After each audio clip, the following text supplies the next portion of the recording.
একটি ট্রেন 40 কিমি পার ঘন্টা গতিবেগে গতিশীল, এক ভদ্রলোক 25 কিমি পার ঘন্টা গতিবেগে ট্রেনটি একই অভিমুখে গতিশীল, মানে ট্রেনটিও যেদিকে যাচ্ছে ভদ্রলোকটিও সেই দিকে যাচ্ছে। যদি ট্রেনটি লোকটিকে 48 সেকেন্ডে অতিক্রম করে তবে ট্রেনটির দৈর্ঘ্য কত ছিল? ঠিক আছে, কি বলেছে? ট্রেনটি এবং ভদ্রলোকটি একই দিকে গতিশীল, তাহলে ট্রেনটার গতিবেগ ছিল কত? 40 কিমি পার আওয়ার, আর ভদ্রলোকটার গতিবেগ ছিল 25 কিমি পার আওয়ার।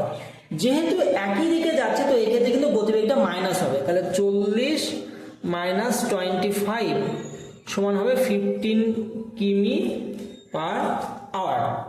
বোঝা গেল?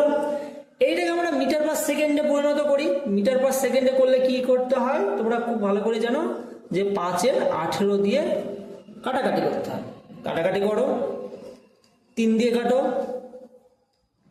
3 6 18, 3 5 15, 5 5 25/6 মিটার পার সেকেন্ড। ঠিক আছে, এবার কি বলেছে? 48 সেকেন্ডে সেই ব্যক্তিকে সে অতিক্রম করে। 48 সেকেন্ডের যে দৈর্ঘ্যটা অতিক্রম করবে সেটাই হলো ট্রেনের দৈর্ঘ্য। মাথায় ঢুকলো? তাহলে 1 সেকেন্ডে যদি 25/6 মিটার পার সেকেন্ড যায়, তাহলে 48 সেকেন্ডে যাবে কত? ইন্টু 48, 6 দিয়ে কত? 6 7 মিলে 6 8 48, 8 25 কত?